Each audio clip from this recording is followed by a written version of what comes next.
Hi అండి, నమస్తే, good afternoon అందరికీ. ఎలా ఉన్నారు? సో ఇంకా కొన్ని మాటలు మీతో షేర్ చేసుకోవాలనుకుంటున్నాను.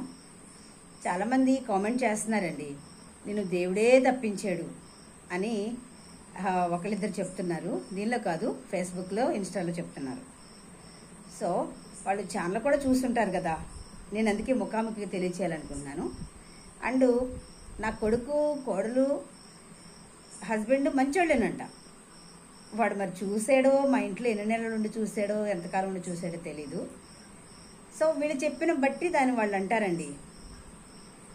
అడగండి, 7 ఊర్లోళ్ళు ఉన్నారు, అక్కడ అడగండి 7 ఊర్లు: అప్పంపాలెం, భూపత్పాలెం, మల్లాం, కోండ్రం, రాజాం, పెద్ద భీమారం, శివరాంపురం, ఇవన్నీ అడగండి.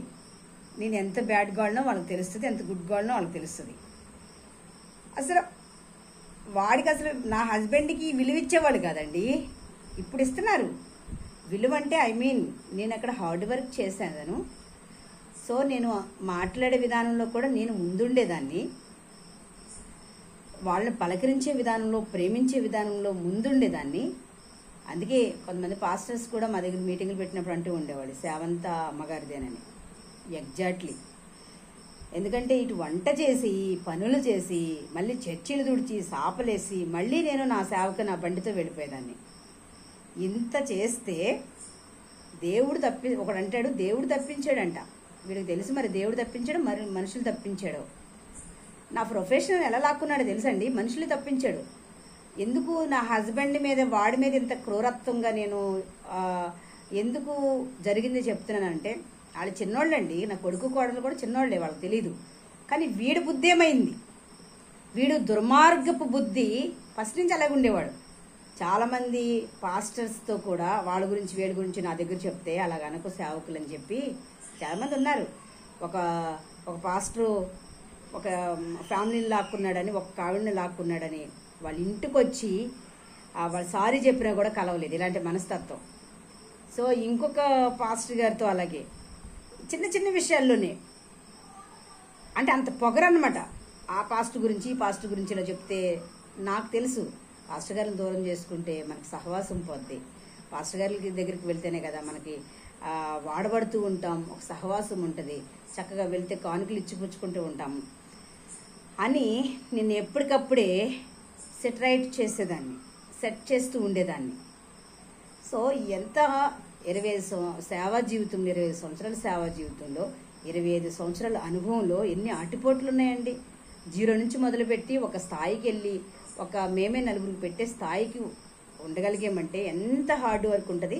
ఆ హార్డ్ వర్క్లో 90% నాది, 10% వాడిది. మళ్ళీ చెప్తున్నాను, ఆ హార్డ్ వర్క్లో మొక్కలు పెంచడంలో, కోళ్ళు పెంచడంలో, కుక్కలు పెంచడంలో, పొదుపు చేయడంలో, స్థలాలు కొనించడంలో 90% నాది, 10% వాడిది. సేవలో కూడా నేను ఉండేదాన్ని. ఇంటి పని, వంట పని, పిల్లల్ని పెంచి కాపురం చేసి, మొగుడుతో కాపురం చేసి, ఇవన్నీ నేను చూసుకుంటూ ఏం చేసేవాడండి, ఏదైనా చేసి చెప్తే గొడవలు చేసేవాడు తెలుసా మీకు, ఆర్గ్యుమెంట్లు చేసేవాడు, వాదనలు చేసేవాడు. 25 సంవత్సరాలు నన్ను కొట్టాడు తెలుసా మీకు. 25 సంవత్సరాలు, 1 రోజు 2 రోజులు కాదు, నాకు కొట్టిన రోజులే ఎక్కువ గుర్తున్నాయి. కళ్ళు పోయినాయా మీకు తెలియదు కదా ఇవన్నీ. ఎలా మాట్లాడుతున్నారు? పాస్టర్ అన్నవాడు కొడతాడండి. ఎంటపడి రాళ్లతో కొట్టి మంచాల కింద దూరినప్పుడు మంచాలు లాగి మరి బయట తీసుకొచ్చి మరీ కొట్టాడు అని చెప్పుకుంటే నాకు అవమానం. ఇప్పుడు నేను బయట పెడుతున్నాను. ఇవన్నీ చెప్పుకుంటే అవమానం అని నాకే పాస్టర్లు కొట్టుకుంటారని నేను, ఎందుకంటే కోపం ఎక్కువ, వెధవకి కోపం ఎక్కువ. గుంటూరు కారాలు తిన్న బతికినోడు కదా. ఎందుకంటే చిన్నప్పటి నుంచే అన్ని డ్రగ్స్ కానీ, ఇంకా ఈ పళ్ళు కింద ఇవన్నీ కూడా పుచ్చిపోయి ఉంటాయి. అన్నిటికీ వ్యసనాలకు అలవాటు అయిపోయి డిప్రెషన్లోకి వెళ్ళిపోయాడు. మైండ్ పనిచేయదు, డిప్రెషన్లోకి వెళ్ళిపోయాడు. ఇంకా తిరిగి నన్ను పిచ్చిదానని బ్లేమ్ చేస్తున్నాడంట. మా పోలీస్ స్టేషన్కి వచ్చి ఇంకా ఏం చెప్పలేక పిచ్చిదాని అంటున్నాడంట. ఈ మధ్య రీసెంట్గా తెలుస్తుంది. వాడికి మెంటల్ ఎఫెక్ట్ ఉంది. చూడండి, మీరు ఆడి బీరువా ఉంటుంది, గుద్దితే పగిలిపోయి ఉంటుంది. చూడండి, మిక్సీలు పగలు కొట్టేసేవాడు, కుర్చీలు పగలు కొట్టేసేవాడు. ఎంత దారుణంగా చేసాడో తెలుసా. ఇవన్నీ వాస్తవాలండి, ఇవన్నీ వాస్తవాలు. ఇవన్నీ నాకు ఇష్టమైన ఎవరి మీద ప్రామిస్ చేయమన్నా చేస్తాను. ఇవన్నీ మెంటల్ కేసు అనమాట వాడు.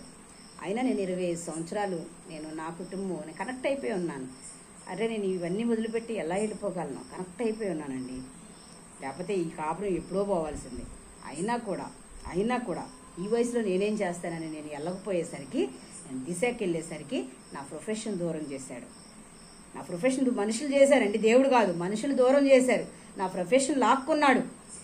ఊరూరా వెళ్ళి అమ్మగారు వస్తే రానీకండి. ఎందుకంటే నా అక్క వాళ్ళని సిస్టర్స్ని పిలిపించి అమ్మ వాళ్ళని పిలిపించి 10 మంది వచ్చారు మా ఇంటి దగ్గర నుంచి, అమ్మ వాళ్ళ ఇంటి దగ్గర నుంచి.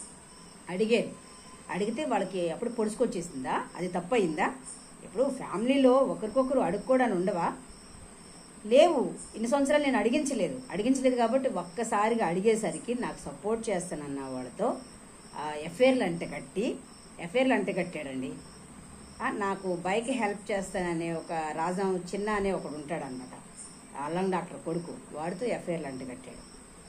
పాపం అతనికి ఏం తెలుసండి ఎఫ్ఐఆర్లు. అతను ఆల్రెడీ అడిగాడు.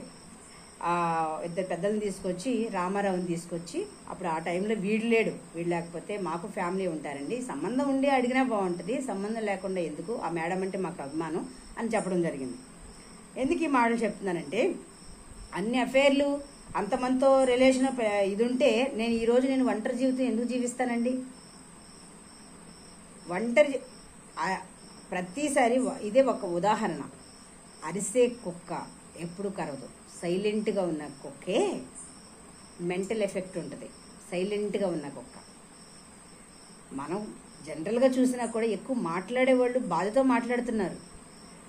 సైలెంట్గా ఉన్న వాళ్ళు లోపలే తడిగుడ్డతో కోస్తారంట, పీక కోస్తారంట. అలాంటి టైప్ అనమాట. సో నా కొడుకు ఎంత దుర్మార్గుడో తెలుసా మీకు? పరమ దుర్మార్గుడు వాడు. నా కొడుకే, నా గర్భంలో పుట్టిన కొడుకే. ఆడికి ఆల్రెడీ ముందు పెట్టడం వల్ల వాడు పరమ దుర్మార్గంగా తయారయ్యాడు. ఒకవేళ తల్లి తప్పు చేసినా వెనకేసుకొచ్చే కొడుకుని చూసాం. నేను తప్పు చేసిన నేను అంటలా, కానీ ఎంత రాక్షసత్వంగా పెరిగాడంటే, నేను ఫెయిల్ అయ్యాను. ఎందుకంటే వాడు తండ్రి పెంపులోనే పెరిగాడు, నేను పెంచలేదండి. నాకు కొంచెం అమాయకత్వమే ఉంది, నేను పెద్దగా పెంచలేదు. సో అలాంటి పరిస్థితిలో అటువంటి క్రిమినల్ మైండ్తో నా ప్రొఫెషన్ ఎప్పుడైతే దూరం చేశారో, నేను దిశకి వెళ్తే దిశలో నాకు న్యాయం చేశారండి. మండలంలో చేయకపోవచ్చు, కానీ దిశ నాకు న్యాయం చేశారు. నువ్వు నీ ఇంటి దగ్గర ఉండంటే ఏం చేశారంటే, నా ఇంట్లోనే నేను ఉన్నాను 4 రోజులు 2 నెలలు. బయట ప్రార్థనలు పెట్టుకునేవాడు. నేను ఉన్నానని చర్చిలో ప్రార్థన పెట్టలేదండి. తర్వాత మళ్ళీ పెద్దలు వచ్చి అడిగి, అలా ఉంటే బాగోదు, చర్చిలో ప్రార్థన పెట్టుకోవడానికి అవకాశం ఇవ్వండి అంటే అప్పుడు అవకాశం ఇచ్చాను. తర్వాత మళ్ళీ గొడవైంది. మళ్ళీ గొడవలైతే ఇలాగ మళ్ళీ మా అక్క వాళ్ళు వచ్చారు. ఆ పంచాయతీ పెట్టనివ్వలేదు. మా బావ మాట్లాడుతూనే ఉన్నాడు. అందరు ఫోన్లు లాక్కుని గొడవలు చేసుకుని నన్ను కొట్టి ఏమని చెప్పాడో తెలుసా? 2 మనుషులు నన్ను కొడితే మాకు తెలీదు, ఆమె ఏదో తప్పు చేస్తూ ఉన్నప్పుడు కొట్టాడేమో. అటువంటి పరమ దుర్మార్గుడు ఎలా క్షమిస్తాడండి అలాంటి? నేనంటే తప్పు చేస్తుంటే కొట్టాడంటే ఒక చోట అన్నాడంట, పోలీస్ స్టేషన్, నేను వినలేదు. ఇంకొక చోటేమో వాళ్ళని ఏదో తిట్టితే కొట్టే ఉంటాడు. అసలు నేను తిట్టను కూడా తిట్టలేదు, నేను క్షమించి విడిచిపెట్టానండి వాళ్ళని. ఎందుకంటే నా సంఘస్థులే, నాకు అవకాశం లేదు. ఇద్దరు కలిసి వాళ్ళు ఒకళ్ళు మెడ పట్టుకుని ఒకళ్ళేమో జుట్టు పట్టుకుని నన్ను వంచేశారు. ఇంకా అసలు ఊపిరి అందలేదు, చాలా అల్లకల్లోలం అయిపోయింది.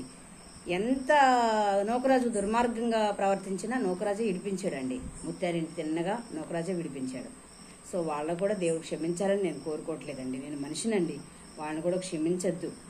దేవుడు అస్సలు క్షమించొద్దు వాళ్ళని కూడా. వాళ్ళు కూడా తగిన పనిష్మెంటు చూడాలి.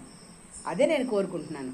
ఎందుకంటే నాకు అంత పెద్ద మనసు లేదు, నేను నలిగిపోయి ఉన్నాను ఎప్పటికే. సో అదనమాట చాలా. ఎందుకంటే వాళ్ళకి పనిష్మెంట్ జరిగితేనే పలానా సేవకురాల మీద చేసుకున్నాం కదా, అందుకే ఇది జరిగిందని అనుకుంటారు. దేవుడు ఖచ్చితంగా ఆ మేలు నా పట్ల చేయాలని నేను కోరుకుంటున్నాను. సో అదనమాట. ఇంకొకటి ఏంటంటే, చెప్తూ ఉంటే ఇలాంటివి చాలా ఉంటాయి. మీకు తెలుసా? పైపైన నా కామెంట్లు పెట్టేస్తున్నారు. మీకు తెలుసా వాడు దుర్మార్గపు కార్యాలు? మీకు తెలుసా? చెప్పుకుంటే వెళ్ళకపోతే చాలా ఉన్నాయి. ఓకేనా? ఎప్పటికి ఇవి చాలు. Thank you. నాకు సపోర్ట్ చేయండి అండ్ నా ఛానల్ సబ్స్క్రైబ్ చేయండి please. Thank you for watching.